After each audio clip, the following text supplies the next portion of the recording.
chat. Boom, boom, boom. All right, if you could go to YouTube and just check this out. You didn't put the phone down. How y'all doing? How y'all doing? We here trying to evaluate some properties for y'all. I know I get a lot of questions all the time as people are looking at properties. Is this a good property? Should I get this property? What should I look for in a property? Um, if you're looking for properties, I have a tool for you. I have a tool for you. All right, so if you're in the chat, good. All right, perfect, perfect. So I have a chat right now. If y'all are on YouTube, Kick, TikTok, if y'all want to post different addresses that you want me to analyze, I can analyze them for you. And I'm going to do some right now. So I've already have a bunch of properties I've analyzed. This is homesteadscore.com. I'm going to say it again, homesteadscore.com. And that's what I'm using to evaluate properties. And it gives you an evaluation based on um, the scales of permanence. Scales of permanence. All right, so I'm going to show you something really quick. So here's an example of property in Tennessee. That's a good fit. I'm going to walk through the entire tool, but I want to show you an output that it gives you so that you guys can see what it puts out. So on these property evaluation forms, it gives you a scale 1 through 5. It tells you what the strengths are, tells you what the biggest risks are, and it gives you a grade on all the different parts of the property. So let me show you how that works and how you could use it for a property, right? So a lot of people don't know what they're looking for when they look for a homestead. They don't know how much land they need. They don't know about zoning. They don't know about what they should take into account with buildings. They don't know climate, how hardiness zones affect your growing schedule, things like that. All right, so I'm going to put a mock address up here. So let's say you are a homesteader, and there are a lot of people in the chat. Again, if you guys have things that you want to do in your homestead, post them so that I can run it through the model and kind of show you how accurate this model is. I'm using it for analyzing people's properties, and along with obviously physical viewership of the property. All right, so let me see. Let me take a property that has at least, let's say, 2 acres, and let's say you have a certain price range. Let's say you can't go over 250,000, and let's say you want to be in Tennessee.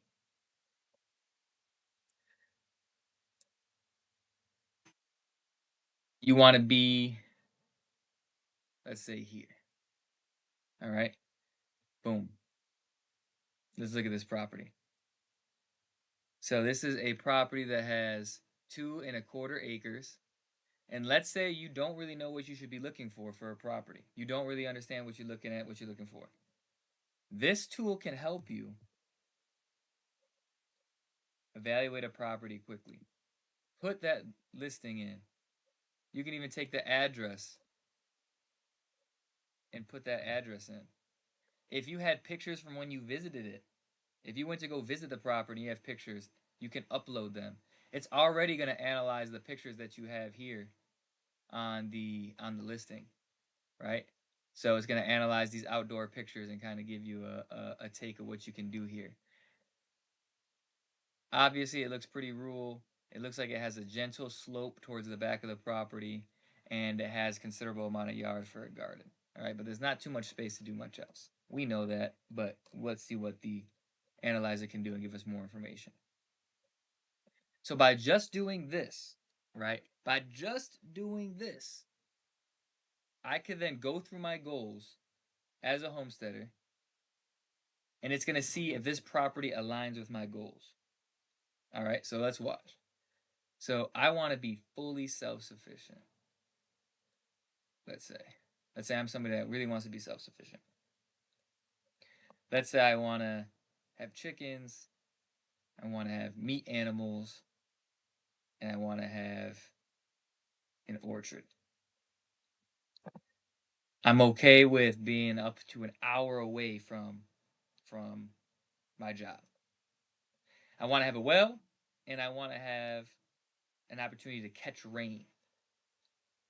I want small ruminants, which is like goats and sheep, and I want chickens. I need some access for a tractor because I want to get a tractor. And I want the zoning to be easy on farming, meaning like I want the zoning to allow a lot of farming. Medium budget. Now let's say I got a low budget. A lot of us don't got a good budget. And I want to be very private. And I'm a beginner. And I'm good with that.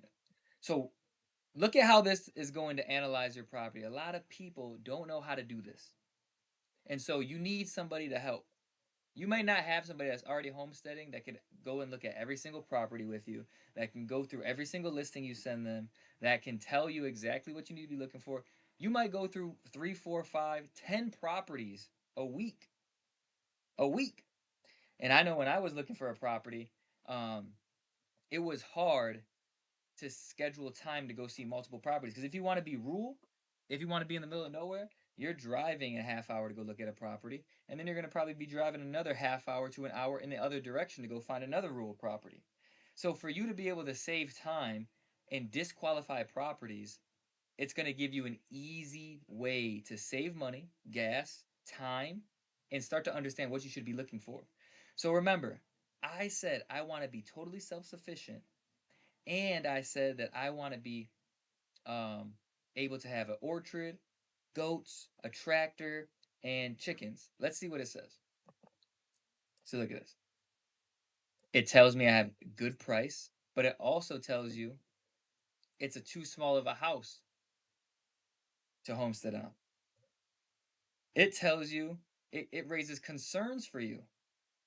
It tells you that the private water source in the listing may not be well, it may be municipal. Meaning what? Meaning that you might have a city water, so if the city water goes out, you don't got water.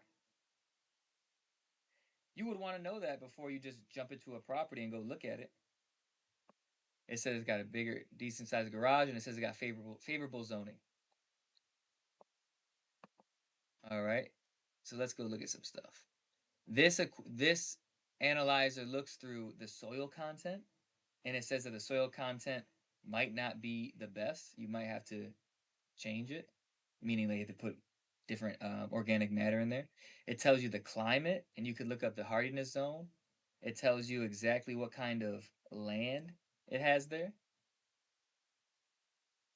Like when you look at it, remember I said in the pictures, obviously it's gentle sloping. It picked that up.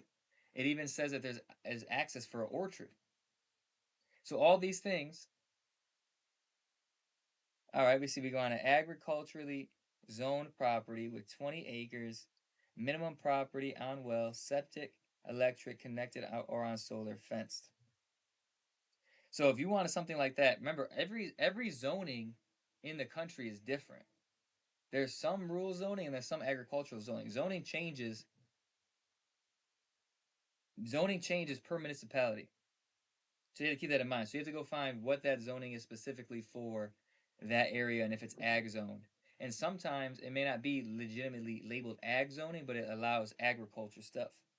All right, so you got to be aware of that. That's why the tool, what it does, it checks the zoning if it's allowable for agricultural activities rather than just the label of ag zoning.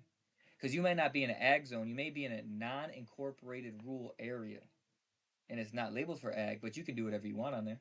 There's locations like that in Arizona, Texas, etc. And already have property markers. Exactly, exactly. So property markers, do you mean when you want property markers that you want the borders already surveyed, or do you mean you want utilities marked on the property? What do you mean by that?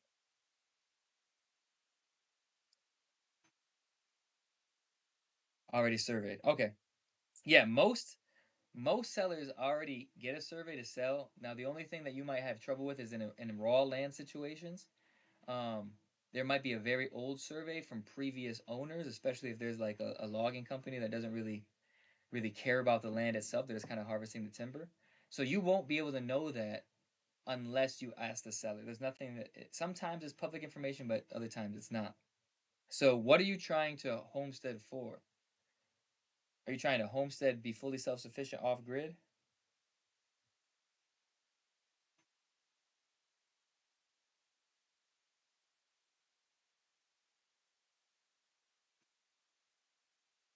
Yeah. Okay. So let's see California. So California, Yucca. Let me see. So Yucca, California. I'm from the other side of the country, so I want to make sure I'm looking at the right place.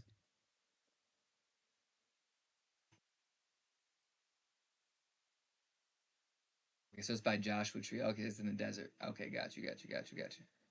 Okay, so Southern Cal. All right, cool. So let me go back here and let me show you how this tool can help you specifically. So if I go out here,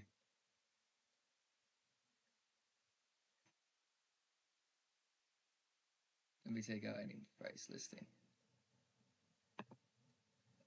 Yeah, that's a lot. That's a lot, especially in California. In California, you have a lot of property that's overvalued. Like even here, you're already looking at 900,000. Now, why California? Why not Nevada or why not Arizona, New Mexico, where it's the same climate, same general area, but way cheaper for property prices? Is there a reason it's got to be in California? Because you could be right here in Arizona and get the same type of land for cheaper.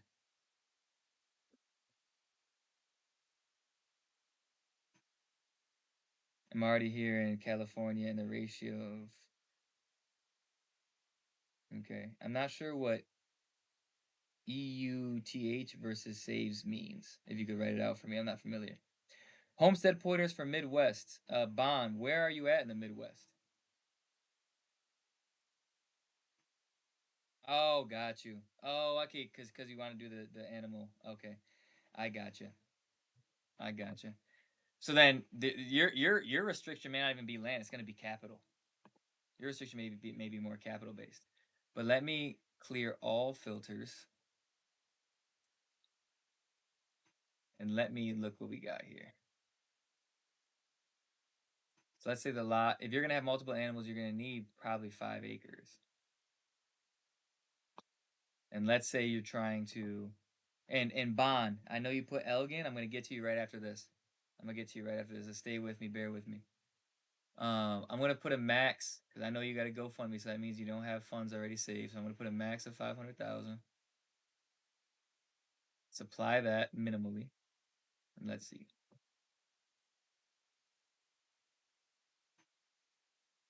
Over here.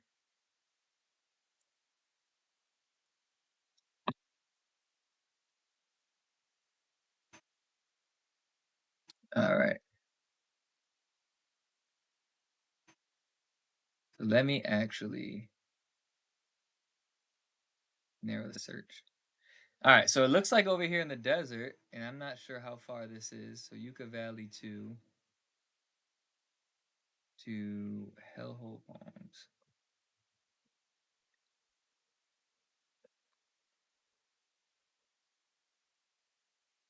All right, that's 2 hours, so I'm too south for you. All right, so let me go back up here.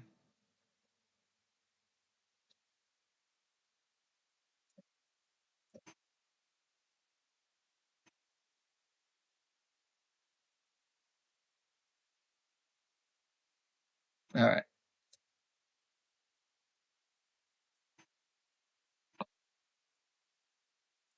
trying to make sure I'm in the right spot for you.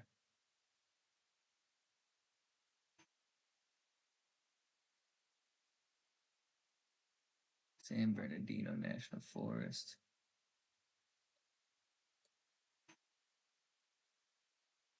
Way up here. There we go. All right.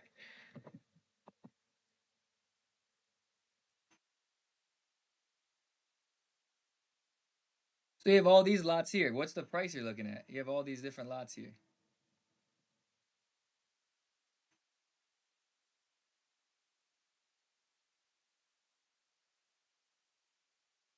So let's pick one. Let me pick this one really quick. So you can go to this evaluation tool, and I could evaluate this property, and you could start to run through all these properties on your spare time and kind of get an idea of what's out there and what to look for in that area before spending time trying to drive to that area. So it seems like you want to be pretty, you don't really care about self sufficiency. You want to have animals, chickens. You want to be, to some extent, off grid, you mentioned. And you might want to do agritourism. You said you're good with a commute, about an hour. You're going to need well access in the desert, and you're going to need rainwater catchment. There's not going to be municipal water. You want to have some ruminants and chickens. It's going to be hard for you to get cattle out here because they don't have enough grass. You need an acre of grass per cow. So I'm going to limit it to ruminants, which means like goats and sheep. Put some access there. You want decent zoning. It seems like you have a low budget. Your privacy doesn't really seem like you really mentioned that. You're a beginner. And you want to be relatively remote. So watch. Watch this. And again, this is Homestead Score. Homestead Score. Great tool. Great tool. So now as it's analyzing, I'm going to go back up. I don't know if Bond is still here. Bond, if you're still here, let me know. I'm also going to go to Bond for Midwest homesteading as well. All right, perfect. Perfect. All right, so look, if you were looking to homestead, look at the score it gave you. 3.4 out of 5. There's some risk here. So this is a way that you're going to be able to filter different pieces of land and understand, should I go look at that land? Should I not? What are the concerns? Am I able to deal with these concerns? Hey, thank you, Angelina, for the gift. Continue to share the live. Continue to give any gifts if you feel like this is valuable to you, and even check out the app. Check out the app Homestead Score. Um, it gives you the ability to check out these properties if you're looking. All right, so let's look what it says. It has high agritourism potential, and because there's different, it says Scorpion Ranch and different types of scenery is around this area. So maybe you could do glamping on your site. So when you're doing these different animal recovery locations, you can even fit agritourism in there. What if you do glamping and people can come visit the animals and you have a tent on site and you do the more agritourism play rather than homestead? Then you can generate some income to maybe buy the things that you need. What are you going to need? There's water scarcity. Why? I didn't have to look at the listing. What did the listing just show me? I mean, what did the analyzer just show me? It read the listing and said there's a non operational well. And it's a massive financial gamble to haul water or to try and drill for water in this area. So now you got to consider, if you're not going to have that much water, how many animals are you going to be able to supply? I know a sheep needs almost a gallon of water a day.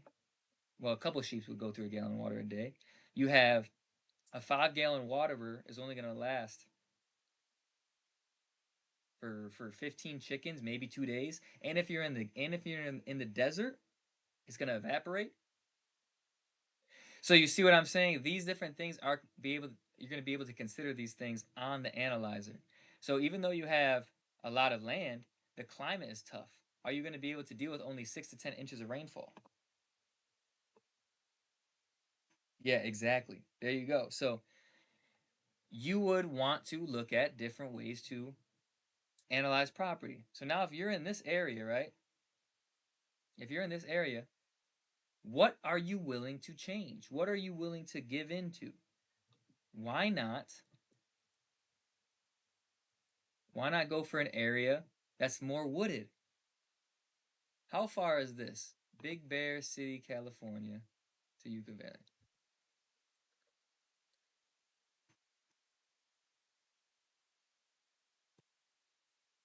That's only an hour and a half. And only an hour and a half from your location you wanted to go to. Now look, you have the same 20 acres and it's wooded. You already know the climate is different.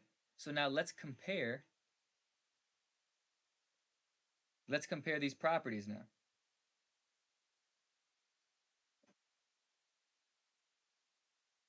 So now I'm going to take this listing.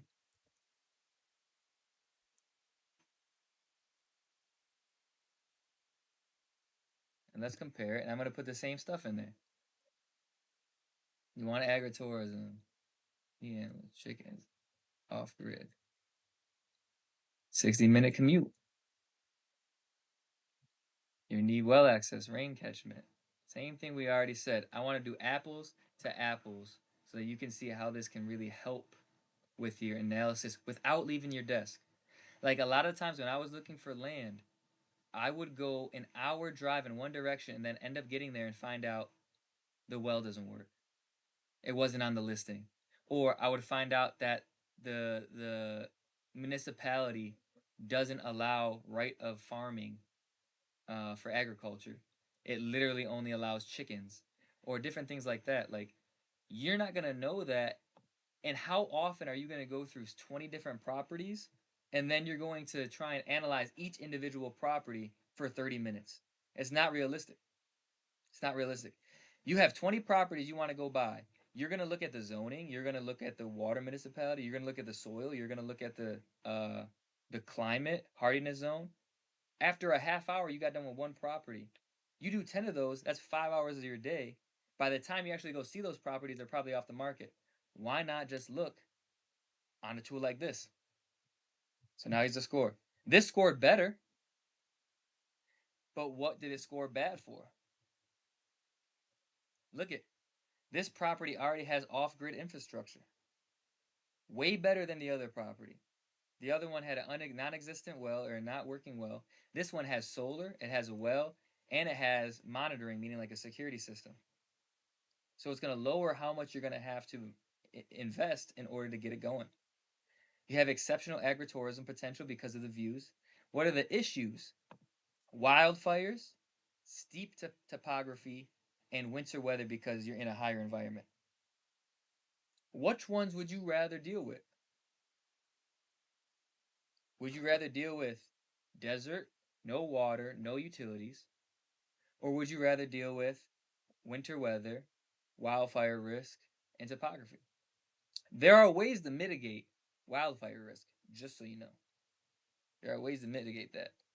You can do it with the type of plants that you plant. You could also do it with separating flammables on the edges of your properties. You could do water features on the property, depending on where your property edges are. So these are all ways for you to be able to analyze your property. You should be able to go through 6, 7 properties in 5 minutes, 10 minutes, 5 minutes, 10 minutes. So what could you do as fast as this? You can't do anything else as fast as this. It would have took you 15, 20, 30 minutes to look that up. And now look, if you have an account, if you're a pro holder, you go to my reports and all your reports are there. So as you go to a new location, you can compare all the reports. You can compare all the reports that you have. Look at that. All these reports from across the country. Now I can view them and say, okay, what did this one look like? What did this one look like? I could delete the ones that are, for me, 3 out of 5. Delete it. I don't want that one anymore. If I want to go back to the ones I had in Georgia, you know what I mean? Any questions? Y'all got any questions? This it's a big tool. I recommend y'all go check it out. Again, Homestead score. Easy way for you to evaluate property, not leaving your desk, and then the ones that you like. So like if I like this one in Tennessee, 4.1 out of 5, now I'm gonna go see it. Now I'm gonna contact the agent. Now I'm gonna take these questions. Look, it says private water source must confirm if it's a well. When I call the agent, my first question is there a well? Is it active? Can you check that before I come out and drive an hour? If I'm gonna drive an hour, spend $30 in gas, and let's say I make $30 an hour, I'm gonna spend 1 hour, 2 hours, 3 hours of my time. That's $90 a time. I'm spending $120 to go look at a property I know nothing about, or I could save that money, pay $30 to analyze 50 properties, and go visit the properties I already know something about. That's how you save money. That's how you save money. And that's big for homesteading. If you buy the wrong piece of land, a lot of people do not have the money to go buy multiple pieces of land. If you don't have the money to buy multiple pieces of land, you have one shot.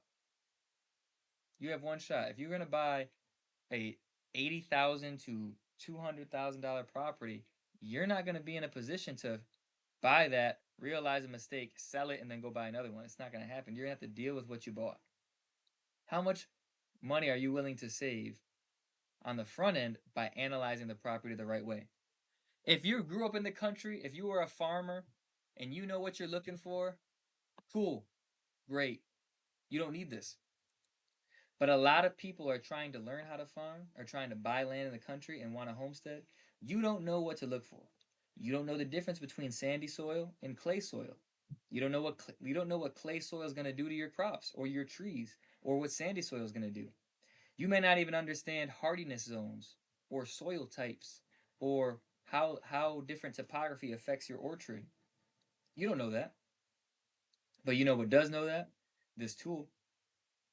This tool. And this tool can tell you right here, look, it summarizes how remote the property is if you want to be off grid. It tells you the population density. It tells you how big the lots are in that area, what kind of road it has. Is it paved or is it dirt? These are all things you wouldn't even know unless you went to go visit the property. And you could have already wasted. Hey, how you doing, Radu? So make sure what are you willing to save money? How many of you are looking for properties? How many people here are looking for properties to homestead or farm? Anybody? Looking to homestead or who's looking to farm? I wanna see what people are trying to do. Anybody? Do I have any homesteaders? Do I have any farmers, gardeners in the chat? Just a beginner. I'm looking. Okay, Bonnie, you're still here. Okay, cool. I didn't know if I missed you. I'm sorry I didn't get back to your question. So let me look at Elgin. That's Elgin, Illinois.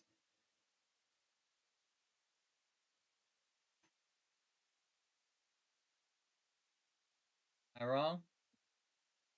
Yes. Okay. All right. So Elgin, Illinois. So let's look at Elgin. Now, if you're a beginner and you're trying to learn, I don't know if you're already subscribed to the channel. Look at the channel. Look at the different information. Okay, cool. Yeah, Rockford and Elgin. Gotcha. Look at the different information on there. I have a lot of stuff for beginners and what you should do this spring in order to learn. There's three things I say everybody should do if they're just learning. One, you should get a bunch of plants, a bunch of different types of plants. Two, you should learn how to propagate, how to plant the plants, learn how the plants relate to each other. And then when you do those two things, then you start to plan a design on what you would want to do in the future, like you said, when you get land. Because you don't want to buy land and then learn how to farm. You don't want to buy land and then learn how to propagate plants. Or buy land, then learn how to garden. You want to learn that stuff. You want to learn that stuff on the front end. So let's look at Rockford, Elgin. All right, so I kept the same stuff up to 500,000. I'm gonna knock it down because you said you're not in the market, which means you probably don't have a lot of stuff saved. All right, between Rockford and Elgin, there's not much here, but there is stuff on the other side of Rockford, so you might have to make a concession. Look at this, 34 acres for only $145,000.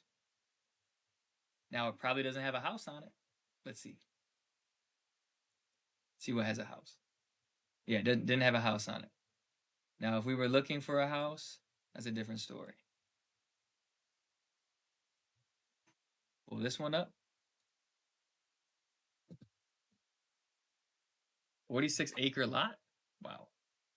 No point for 46 acres. They lying on there. All right. So it looks like there's not a lot for that price in that area. Let me up the price. There's not much under 300,000, so you'd have to do a lot if you didn't have a lot of money. Good news for you is there's a lot of acreage for a small lot. So let's look at this. Let's analyze this lot.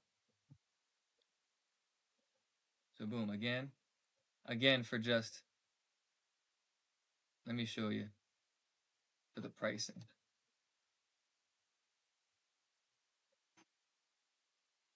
Again, I want to show y'all for just $15 a month or $40 annually. This is one trip, this is one gas tank that you're going to save. Annually, for that much, you can analyze as many properties as you want as you search and try and learn about these things. So I would implore people to try and do some research and make sure they understand what they're getting into before they try and spend $390,000 on a piece of land. All right. So boom, we got that Zillow link. We got the address. Let's do the same thing. So Bon, I'm gonna need you to help me out. Do you want animals? And if you want animals, you want sheep and goats? I want to do this with you so you can kind of see how it would be tailored to your future search.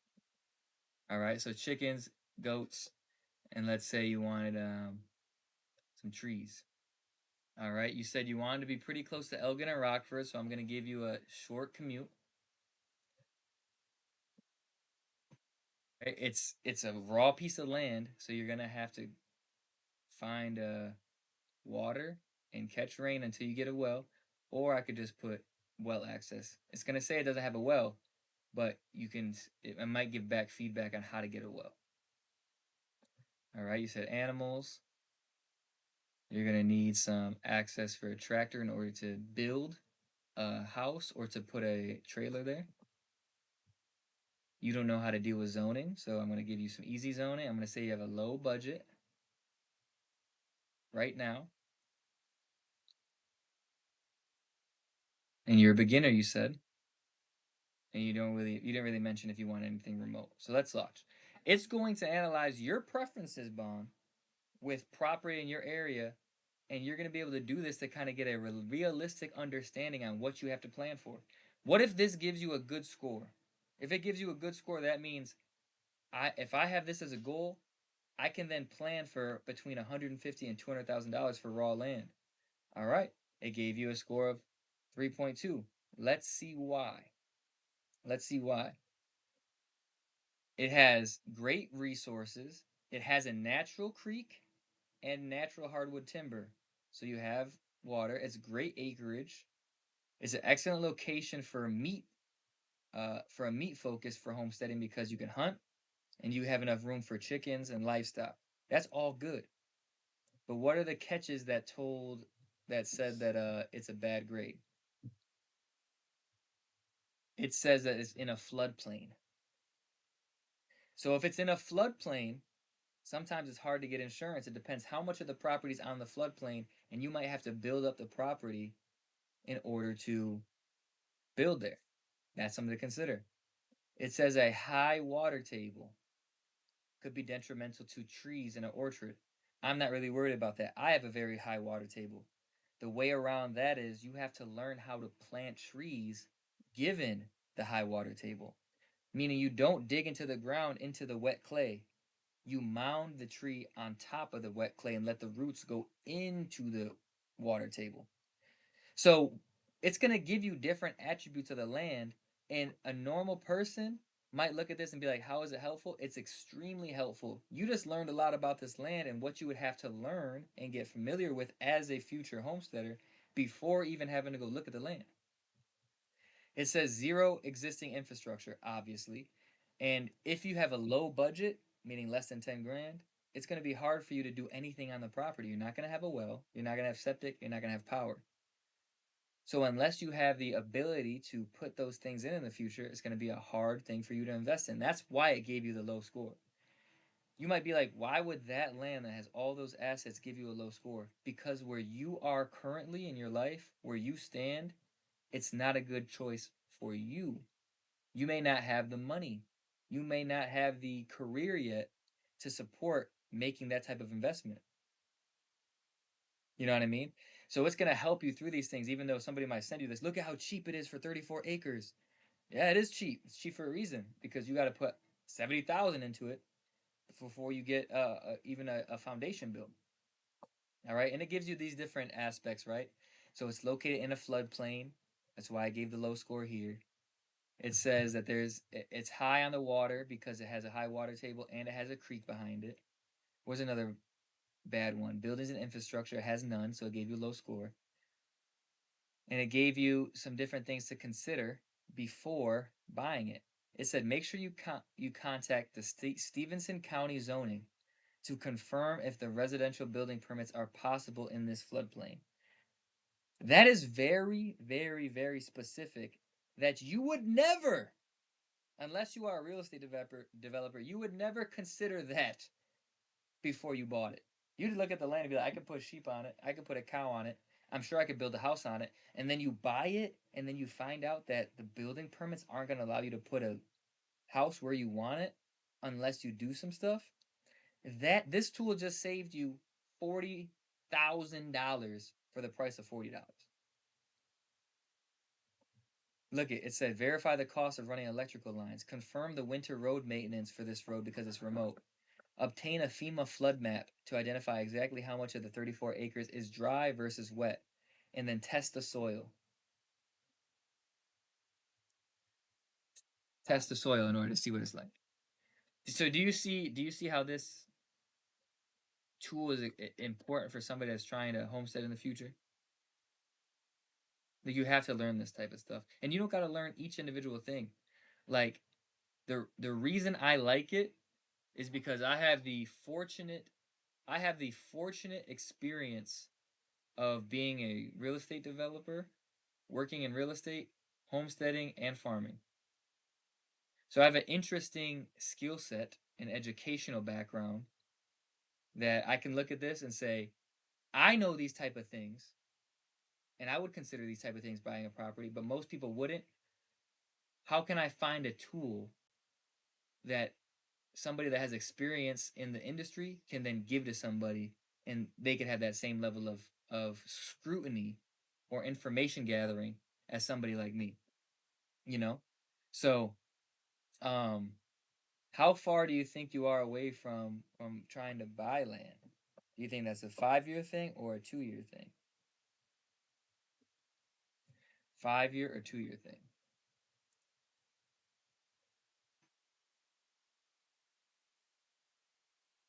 3 years. Okay, right in the middle. So what I would do is this. I have a bunch of videos on my profile. Go check out the profile. Check out exactly some of the videos I have on beginners. Like I said, find plants. I do it. There's that link there in the chat. Check that out. Um, I have 5 plants. I'm sorry, I don't have 5 plants. I have 3 things, and it includes buying at least 5 plants, learning how to propagate at least 4 different ways, learning at least 3 different skills. This is my criteria for you to do prior to embarking on buying land. And I have a lot of those resources on my link tree on my bio. So take a look at that. Take a look at that and check out different ways for you to learn information. You know what I mean? There is a link in here that goes to an actual course on how to prepare yourself for buying land and how to prepare yourself for homesteading skill set. Me personally, I have over 80 to 100 tree orchard. I have over a 5,000 square foot garden. You know, preservation techniques, grow our own flour, grow our own seeds, um, a bunch of stuff. All that is wrapped up in these different videos and educational stuff, and we're trying to grow it and make sure people get what they need. So if you have any questions, comment on stuff, look at the website. We also have plants. If you're looking for plants for this spring, comfrey's a big one, elderberry, currants, mulberry. We have so many plants that I just took cuttings from this year. I'm gonna post a picture tomorrow. I have over 150, probably 250 cuttings currently. All right, so check that out. Check that out. Um, Mr. and Mrs. is posting stuff in the comments that's going to really help you on your excursion. Anybody that's on here, I got Susanna's on here. Bon, I know you were already on here. I gave you the spiel. So anything that you guys see as profitable, definitely give me feedback. All right. So I'm gonna get back to this tool. Does anybody have any questions before I analyze another property? Anybody have any questions before I analyze another property?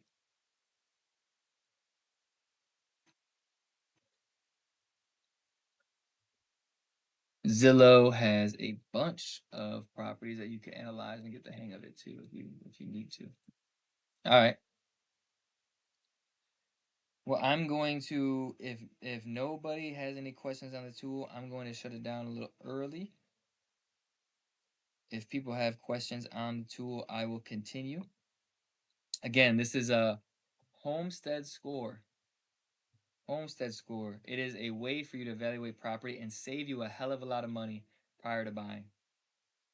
All right. And again, if you go down here, everybody gets one free evaluation per month.